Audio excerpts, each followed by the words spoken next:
परम कृपालवे श्री सद्गुरु भगवते नमो नमः। आज हम श्री राधा के चरण चिन्हों का श्रवण करेंगे और प्रत्येक चिन्ह के अर्थ को भी समझेंगे।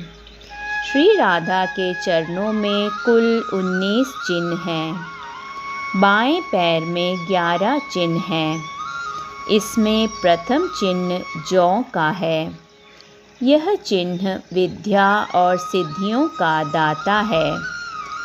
यह चिन्ह हमें यह सिखाता है कि हमें संसार में जौ के दाने की तरह बिल्कुल छोटा बनकर रहना चाहिए, तभी हम जन्म और मरण के चक्रव्यूह से निकल पाएंगे। यह चिन्ह हमें दीनता सिखाता है। अगला चिन्ह है चक्र का। चक्र का कार्य निशाचरों का संहार करना होता है। इस चिन्ह के ध्यान से हमारे मन में जो काम, क्रोध, लोभ, मोह आदि निशाचर बैठे हैं, उन्हें यह समाप्त करता है। अगला चिन्ह है छत्र का। जिस प्रकार से संसार में छत्र वर्षा और धूप से हमारी रक्षा करता है, इसी प्रकार यह चिन्ह हमें भौतिक कष्टों की वर्षा से बचाता रहता है। अगला चिन्ह है कंगन का। एक बार निकुंज की लीला में श्री जी का जो कंगन है, यह बहुत अधिक ध्वनि कर रहा था। तब श्री जी ने उसे उतार कर रख दिया। वही कंगन चिन्ह के रूप में श्री जी के चरणों में आ गया। इस चिन्ह का चिंतन करने से जीवन में सब कुछ मंगल ही मंगल होता है। अगला चिन्ह है पुष्पलता का। जिस प्रकार लता वृक्ष का सहारा लेकर सदा उससे लिपटी रहती है, वैसे ही श्री जी भी कृष्ण रूपी वृक्ष से सदा मिली रहती है। और जैसे लता सदा ऊपर की ओर चढ़ती रहती है, वैसे ही इस चिन्ह का ध्यान करने से साधक की भी आध्यात्मिक और भौतिक उन्नति होती रहती है। अगला चिन्ह है पुष्प का। जब निकुंज में श्री राधा रूठ जाती हैं, तो श्री कृष्ण उनके पांव पलोटने लग जाते हैं। उस वक्त कहीं लालजू को चरण कठोर न प्रतीत हों, इस विचार से श्री जी ने चरणों में पुष्प का चिन्ह धारण कर रखा है।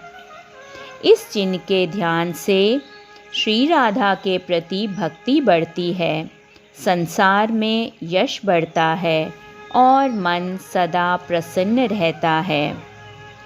अगला चिन्ह है कमल का। कमल लक्ष्मी का प्रतीक है। यह चरण चिन्ह यह दर्शाता है कि लक्ष्मी भी सदा श्री जी के चरणों का ध्यान करती रहती हैं। इस चिन्ह के ध्यान से नवनिधियों की प्राप्ति होती है। अगला चिन्ह है ऊर्ध्व रेखा का। संसार सागर को पार करने के लिए श्री जी ने अपने चरणों में ऊर्ध्व रेखा के रूप में एक पुल को बांध रखा है। यह चिन्ह इस बात का आश्वासन देता है कि श्री जी के भक्तों की कभी भी अधोगति नहीं होती, वे ऊपर की ओर बढ़ते ही चले जाते हैं। अगला चिन्ह है अंकुश का। जिस प्रकार हाथी जैसे विशाल जानवर को अंकुश वश में कर लेता है, ठीक उसी प्रकार जिनका मन अत्यधिक चंचल हो, चिंतन में बिल्कुल भी न लगता हो, वे अगर इस चिन्ह का ध्यान करें तो उनका मन भी वश में आ ही जाता है। अगला चिन्ह है अर्धचंद्र का। अर्धचंद्र को निष्कलंक माना जाता है और इसे शिव जी भी अपने मस्तक पर धारण करते हैं। इस चिन्ह का ध्यान करने से त्रिताप नष्ट होते हैं और चंद्रमा को मन का देवता भी कहा गया है। तो इस चिन्ह के ध्यान से हमारा मन सदा श्री चरणों में ही लगा रहता है। अगला चिन्ह है ध्वज का। ध्वजा विजय का प्रतीक होता है। तो जब भी हमारा मन अत्यधिक भयभीत हो तब हमें इस चिन्ह का ध्यान करना चाहिए। इस चिन्ह के ध्यान से हमारे भीतर निर्भयता आ जाती है। अब हम दाएं चरण के चिन्हों को लेंगे। दाएं चरण में कुल 8 चिन्ह हैं। प्रथम चिन्ह पाश का है। इस चिन्ह का भाव यह है कि जो इस चिन्ह का ध्यान करता है वह श्री राधा के प्रेम पाश में फंसकर भवसागर सागर को पार कर लेता है। अगला चिन्ह है गदा का। विष्णु भगवान के हाथ में जो गदा है उसी गदा का चिन्ह श्री जी के चरणों में भी है। इस चिन्ह का ध्यान करने से शत्रु नष्ट हो जाते हैं और पितरों की सद्गति हो जाती है। अगला चिन्ह है रथ का। यह चिन्ह यह बतलाता है कि इस संसार को एक रथ के समान मानकर इसकी बागडोर हमें युगलवर के हाथों में सौंप देनी चाहिए। इस चिन्ह का निरंतर ध्यान करने से संसार के आवागमन से मुक्ति प्राप्त होती है। अगला चिन्ह है वेदी का। यह चिन्ह यह संकेत देता है कि यदि श्री कृष्ण यज्ञ रूप हैं तो श्री राधा स्वाहा हैं। जिस प्रकार यज्ञ से स्वाहा को अलग नहीं किया जा सकता वैसे ही राधा कृष्ण भी अभिन्न ही हैं, इन्हें कभी अलग नहीं किया जा सकता। अगला चिन्ह है कुंडल का। श्री राधा के नूपुरों से जो शब्द प्रकट होता है उसे शब्द भ्रम कहते हैं। इन नूपुरों की ध्वनि को सुनने के लिए श्री कृष्ण के कान सदा ही लालायित रहते हैं। इसलिए श्री कृष्ण कुंडल के चिन्ह के रूप में सदा श्री चरणों में ही रहते हैं। इस चिन्ह का ध्यान करने वाला साधक सदा सुख की प्राप्ति करता है। अगला चिन्ह है मीन का।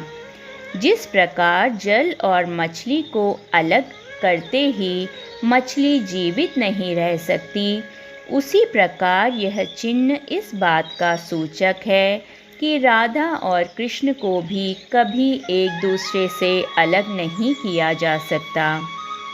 अगला चिन्ह है गिरि का। गिरिराज के रूप में साक्षात श्री कृष्ण ही हैं और ये श्री कृष्ण श्री राधा की सदा आराधना करते रहते हैं। श्री राधा की इसी महिमा को दर्शाने के लिए श्री जी के चरणों में गिरि का चिन्ह है। अगला चिन्ह है शंख का। श्री कृष्ण को कभी विरह की अग्नि ना तपाए, इसलिए श्री चरणों में जल तत्व रूपी शंख का चिन्ह है और शंख विजय श्री का भी प्रतीक है।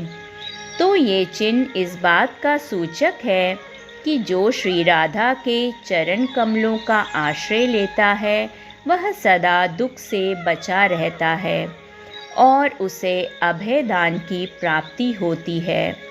यहाँ श्री चरणों के चिन्हों का वर्णन पूर्ण होता है। जय जय श्री राधे, जय जय श्री राधे।